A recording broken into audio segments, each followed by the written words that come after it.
Hi, I'm Simon Cantan, and this is my review of Midnight Run by Paul Monette. If you're not aware of it, Midnight Run was a movie in the 80s starring Robert DeNiro and Charles Grodin. This is the novelisation of that movie. In other words, the movie came out first and was so popular that the film studio commissioned a book version. This used to be far more common than it is today. Since there were more original screenplays in previous decades, the film studio had the rights to produce a book, and often did. Midnight Run follows Jack Walsh, a bounty hunter who's trying to bring in Jonathan the Duke Mardukas. The Duke is a mob accountant who's stolen $15 million from his boss and gone on the run. Walsh finds the Duke in New York and needs to get him to Los Angeles by the end of the week in order to collect his $100,000 reward. The problem being that the mob, the FBI, and a rival bounty hunter all want to take the Duke off his hands.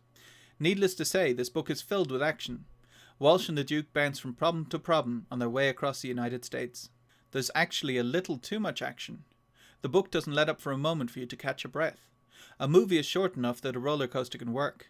A book needs moments of quiet to let you recover. I read this book as a teenager and loved it enough to reread it a couple of times. If I'd been rating it back then, I probably would have given it a 5. So this could well be the writer in me coming up with irrelevant criticisms. There aren't any misspellings in the book that I could see, but the book is chronically short of commas, which can get a little irritating. I've been reading a lot of self-published and independent books recently, and I thought that grammar and spelling mistakes were just an indie problem. They're not.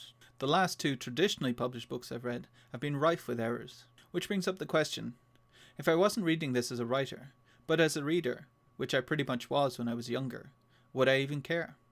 The answer seems to be no. So ignoring the grammatical issues, the story is structured well. There aren't any areas where you'd notice it transitioning from the movie material to original material. You can picture everything in the book very well. Your image of the main characters is helped by knowing the actors who played them, but every other character and every other scene is very well described. There are some artifacts in the description of the time it was written. Not racism exactly, but people with darker skin are described in very odd terms. For instance, anyone black in the book is described as the black man. Agent Mosley in the book is black, but instead of saying Mosley walked into the room, it often says the black man walked into the room.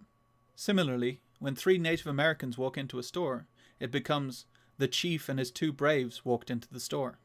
There doesn't seem to be any malice behind it. It's just odd word choice.